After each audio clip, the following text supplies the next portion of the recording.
예민한 사람일수록 이렇게 살아야 마음이 고요해집니다. 마이너스 부처의 지혜 마이너스. 세상은 늘 바쁘게 흐릅니다. 아무 일도 없다는 듯 흘러가지만 우리의 마음만은 그 속도를 따라가지 못합니다.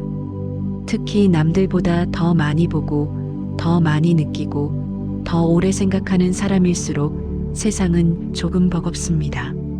사람들은 말합니다. 왜 그렇게 예민해? 좀 대충 넘기면 되잖아. 하지만 예민함은 약점이 아닙니다. 그것은 남들이 보지 못하는 것을 보는 힘이고 남들이 느끼지 못하는 아픔을 느끼는 마음입니다. 어쩌면 가장 깊이 살아있는 사람의 증거일지도 모릅니다. 다만 그 예민함을 다루는 법을 모르기 때문에 우리는 스스로를 다치게 합니다. 오늘은 그 마음을 지키는 방법에 대해 조용히 이야기해 보겠습니다. 부처는 말했습니다. 깨어있는 자는 작은 바람에도 계절의 변화를 안다. 예민한 사람은 세상의 미세한 떨림을 감지합니다. 누군가의 표정이 살짝 굳어도 알아차리고 말 한마디에 담긴 숨은 마음을 읽어냅니다. 이것은 약함이 아닙니다. 이것은 깨어있는 감각입니다. 어떤 분은 이런 말씀을 하십니다. 나는 왜 이리 마음이 여릴까 하고요. 하지만 생각해 보십시오. 꽃은 여리기 때문에 아름다운 것입니다. 바위처럼 단단하기만 해서 꼭 좋은 것은 아닙니다. 여린 마음이 있기에 남의 아픔을 알고 세상의 아름다움을 느낍니다. 부처는 또한 이렇게 말했습니다. 영꽃은 진흙 속에서 피어나되 진흙에 물들지 않는다. 예민함도 마찬가지입니다. 세상의 온갖 소리와 감정 속에 살면서도 그것에 휘둘리지 않을 수 있습니다. 다만 그 방법을 아직 모를 뿐입니다. 문제는 예민함 그 자체가 아닙니다. 문제는 그 예민한 눈이 어디를 향하느냐에 있습니다. 항상 바깥만 살피면 타인의 감정에 끌려다닙니다. 누가 무슨 표정을 지었는지, 누가 나를 어떻게 생각하는지 그 생각에만 매달리면 하루가 끝나기도 전에 마음이 닳아버립니다. 반대로 항상 안쪽만 들여다보면 생각의 소용돌이에 갇힙니다. 내가 왜 그랬을까? 나는 왜 이럴까? 끝없이 자신을 파고들다 보면 빠져나올 수가 없습니다. 부처는 가르쳤습니다. 지혜란 한쪽에 치우치지 않는 것이다. 그래서 지혜로운 사람은 눈을 반으로 나눕니다. 절반은 세상을 보고 절반은 나를 봅니다. 남의 마음을 살피는 만큼 내 마음도 살핍니다. 오늘 하루 남의 표정을 읽기 전에 먼저 내 마음을 한번 들여다보십시오. 지금 내 마음은 어떤가 하고 조용히 물어보십시오. 그 작은 습관 하나가 예민함을 지혜로 바꾸는 첫걸음입니다. 예민함은 결코 고쳐야 할 병이 아닙니다. 그것은 당신이 이 세상을 깊이 살아가고 있다는 증거입니다. 부처도 깨어있는 자의 감각을 귀하게 여겼습니다. 다만 그 감각의 방향을 바깥에서 안으로 천천히 돌려놓으시면 됩니다. 부처는 이렇게 말했습니다. 흐르는 물은 맑지만 휘젓는 물은 흐려진다. 우리의 마음도 물과 같습니다. 가만히 두면 자연이 맑아지건만 쉬지 않고 휘저으니 늘 흐립니다. 생각은 본래 우리를 보호하기 위해 생겨난 것입니다. 위험을 미리 살피고 실수를 돌아보는 것, 이것은 지혜로운 마음의 작용입니다. 하지만 지나친 생각은 보호가 아니라 감옥이 됩니다. 이미 끝난 일을 수십 번 다시 떠올립니다. 그때 왜 그렇게 말했을까?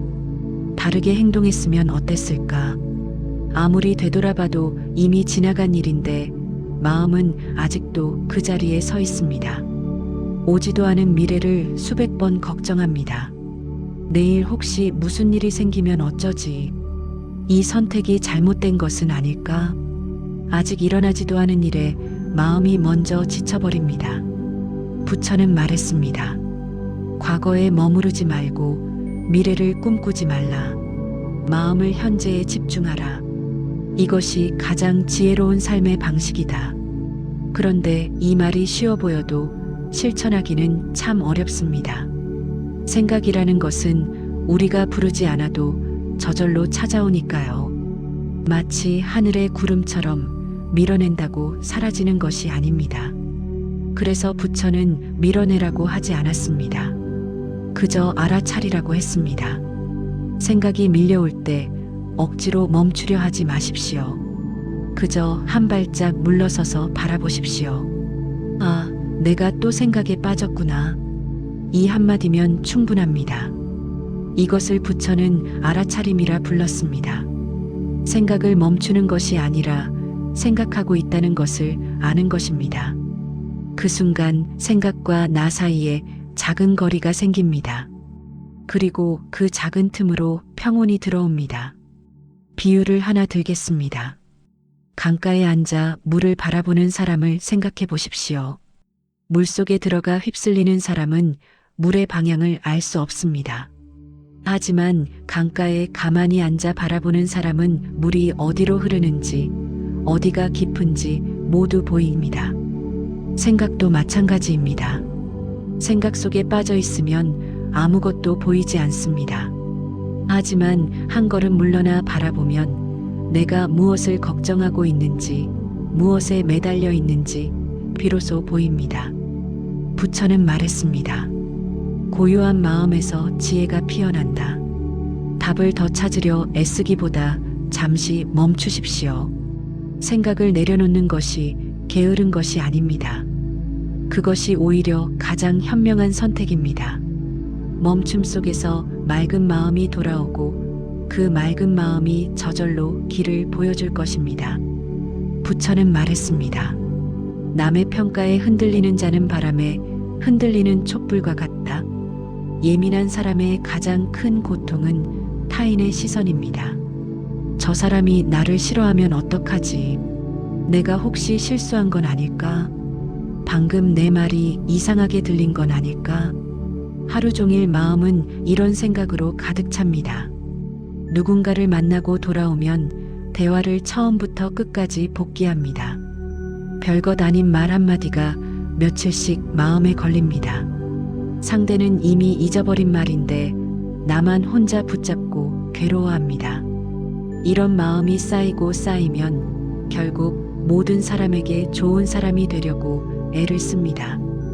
누구에게도 미움을 받지 않으려고 내 마음을 숨기고 내 의견을 접고 남이 원하는 모습으로 살아갑니다. 하지만 가만히 생각해 보십시오. 세상 모든 사람을 만족시키는 삶이 과연 가능할까요? 부처는 이런 이야기를 들려주었습니다. 어느 날 부처가 마을을 지나가고 있었습니다. 한 사람이 다가와 부처를 칭찬했습니다. 그 바로 뒤에 다른 사람이 다가와 부처를 비난했습니다. 제자가 물었습니다. 스승이시여, 같은 분인데 왜 사람마다 다르게 봅니까? 부처가 대답했습니다. 달은 하나인데 물마다 비추는 모습이 다르듯 사람마다 보는 눈이 다른 것이다. 달이 물의 모양에 맞출 필요가 있겠느냐? 우리는 달입니다. 있는 그대로 빛나면 됩니다. 어떤 물에는 둥글게 비추고 어떤 물에는 일그러져 보이겠지만 그것은 물의 모양 때문이지 달의 잘못이 아닙니다. 부처는 말했습니다. 천 사람을 기쁘게 하려다 자신을 잃는 것보다 한 사람의 진심을 지키는 것이 낫다. 그 한 사람은 바로 너 자신이다. 모든 사람에게 좋은 사람이 되려는 순간 가장 먼저 잃는 것은 바로 나 자신입니다. 내가 진정 원하는 것이 무엇인지, 내가 정말 하고 싶은 말이 무엇인지 점점 알 수 없게 됩니다. 누군가의 기준이 아니라 나의 기준으로 사십시오. 내가 떳떳하다면 그것으로 족합니다. 모든 이의 마음에 들 필요는 없습니다. 부처는 가르쳤습니다. 바람이 분다고 해서 산이 움직이지는 않는다. 타인의 시선은 바람과 같습니다. 부러울 수는 있지만 나를 움직일 수는 없습니다. 내가 허락하지 않는 한 아무도 내 마음을 흔들 수 없습니다. 그 사실을 기억하시면 세상의 시선은 그저 스쳐 지나가는 바람이 될 것입니다. 부처는 말했습니다. 그릇이 있어야 물을 담을 수 있다. 예민한 사람은 마음이 넓습니다. 남의 아픔을 쉽게 느끼고 남의 슬픔에 함께 눈물 흘립니다. 그래서 늘 먼저 양보하고 늘 참고 늘 괜찮다고 말합니다. 누군가 힘들다 하면 내 일처럼 걱정하고 누군가 부탁하면 거절하지 못합니다. 내가 조금 손해를 보더라도 상대가 편하면 된다고 생각합니다. 그것이 착한 것이라고 올바른 것이라고 믿어왔습니다. 하지만 한 가지 물어보겠습니다. 그렇게 다른 사람을 위해 마음을 쏟고 나면 정작 당신의 마음에는 무엇이 남아 있습니까? 텅 빈 그릇으로는 아무도 도울 수 없습니다. 아무리 좋은 마음을 가져도 내 안에 남은 것이 없으면 줄 것도 없습니다. 지친 몸으로 억지로 미소 짓는 것은 친절이 아닙니다. 그것은 자신을 소모하는 것입니다.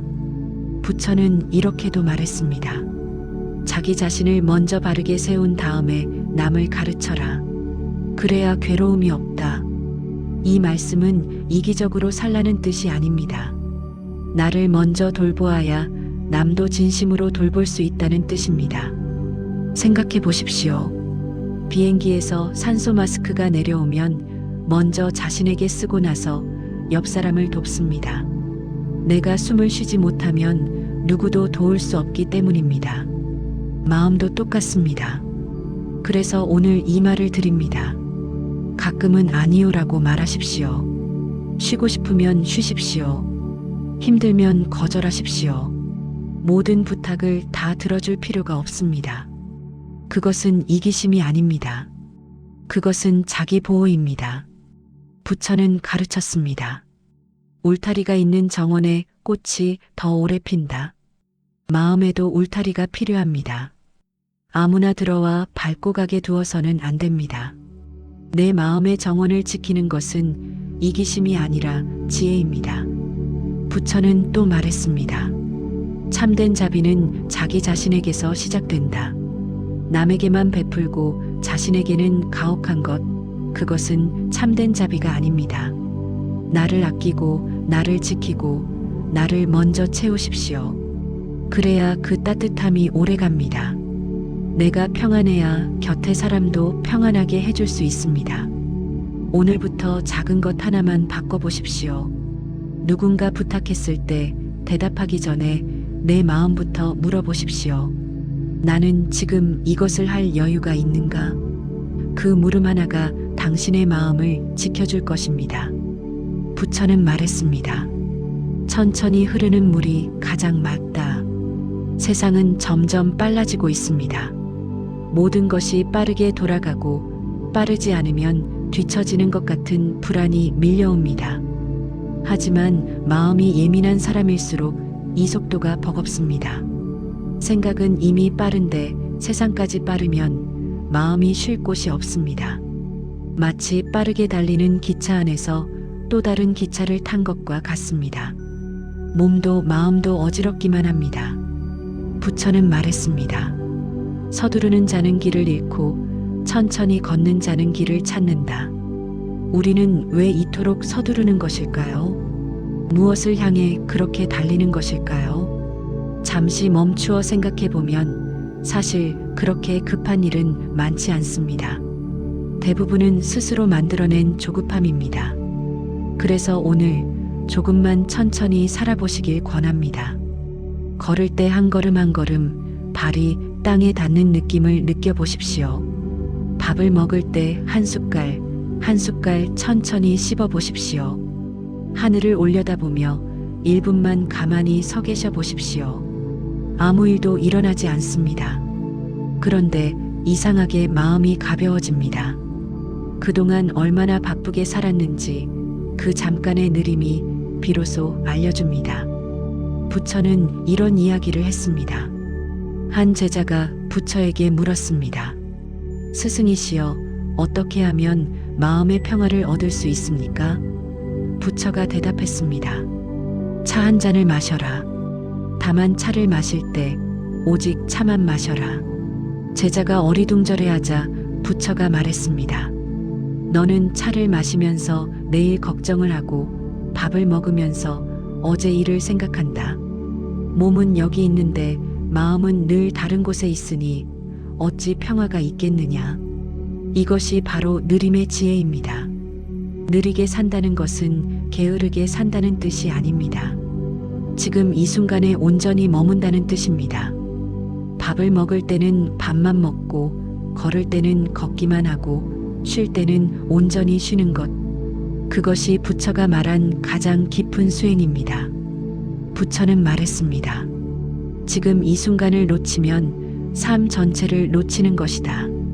빠르게 사는 사람은 많은 것을 이루는 것 같지만 정작 자신의 삶을 느끼지 못합니다. 느리게 사는 사람은 적게 이루는 것 같지만 하루하루를 깊이 살아갑니다. 그리고 인생의 끝에서 돌아보면 깊이 살아간 날들이 가장 아름다운 날이었음을 알게 됩니다. 오늘 하루 조금만 천천히 살아보십시오. 그 느림 속에 평온이 있습니다. 부처는 말했습니다. 숨을 알아차리는 자는 현재를 사는 자이다. 마음이 복잡할 때, 생각이 꼬일 때, 감정이 밀려올 때 가장 쉬운 길이 있습니다. 그것은 바로 숨입니다. 깊게 들이마시고 길게 내쉽니다. 그것만으로도 몸의 긴장이 풀리고 생각이 느려집니다. 특별한 기술이 필요한 것도 아니고 어디서든 할 수 있습니다. 돈이 드는 것도 아닙니다. 그저 숨을 쉬기만 하면 됩니다. 그런데 왜 이 쉬운 것을 우리는 자꾸 잊어버리는 것일까요? 부처는 말했습니다. 사람들은 멀리서 행복을 찾지만 행복은 언제나 가까이에 있다. 평온도 마찬가지입니다. 우리는 마음의 평화를 얻기 위해 먼 곳을 찾아다닙니다. 좋은 말을 듣고 싶고, 좋은 곳에 가고 싶고, 무언가 특별한 것을 해야 마음이 편해질 거라 생각합니다. 하지만 평온은 그렇게 멀리 있지 않습니다. 지금 이 숨 안에 있습니다. 숨은 아주 특별한 성질이 있습니다. 숨은 항상 지금에만 존재합니다. 과거의 숨을 쉴 수 없고 미래의 숨을 쉴 수도 없습니다. 우리가 숨을 느끼는 순간 자연스럽게 과거도 미래도 아닌 현재로 돌아오게 됩니다. 부처는 제자들에게 이렇게 가르쳤습니다. 숨을 들이마실 때 들이마시는 줄 알고 내쉴 때 내쉬는 줄 알아라. 긴 숨은 긴 줄 알고 짧은 숨은 짧은 줄 알아라. 이것이 마음을 다스리는 첫걸음이다. 어렵게 생각하지 마십시오. 지금 한번 해보십시오. 코끝으로 공기가 들어오는 것을 느껴보십시오. 배가 천천히 부풀어 오르는 것을 느껴보십시오. 그리고 천천히 내쉬면서 몸의 긴장이 함께 빠져나가는 것을 느껴보십시오. 그 몇 초의 시간 동안 머릿속의 소란이 잠시 멈춥니다. 걱정도 후회도 불안도 잠깐 자리를 비웁니다. 그 자리에 고요함이 찾아옵니다. 부처는 말했습니다. 호흡은 몸과 마음을 잇는 다리이다. 몸이 긴장하면 숨이 빨라지고 숨이 느려지면 마음이 편안해집니다. 그래서 숨을 돌보는 것은 곧 마음을 돌보는 것입니다. 하루에 3번만 해보십시오. 아침에 눈을 떠서, 점심 후에, 그리고 잠들기 전에 깊게 3번만 호흡하십시오. 그 작은 습관이 하루를 바꾸고 그 하루들이 모여 삶을 바꿉니다. 부처는 말했습니다. 작은 물방울이 모여 바다를 이루듯 작은 수행이 모여 큰 깨달음이 된다. 거창한 것을 하지 않아도 됩니다. 그저 숨 하나, 알아차림 하나, 그것이면 충분합니다. 평온은 멀리 있지 않습니다. 지금 이 숨 안에 있습니다. 혹시 당신이 남들보다 더 예민해서 스스로를 탓해왔다면 이 말을 꼭 전하고 싶습니다. 당신은 약한 사람이 아닙니다. 단지 남들보다 더 깊이 느끼는 사람일 뿐입니다. 그 마음은 상처가 아니라 선물입니다. 다만 그 선물을 세상이 아니라 먼저 자신에게 쓰십시오. 그러면 예민함은 고통이 아니라 지혜가 됩니다. 부처는 말했습니다.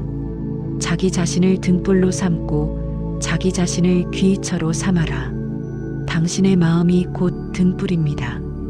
그 등불을 잘 돌보십시오. 그리고 어느 날 문득 깨닫게 될 것입니다. 세상은 여전히 시끄러운데 내 마음만은 조용히 고요해졌다는 것을. 나무 아미타불 관세음보살. 시청해 주셔서 감사합니다.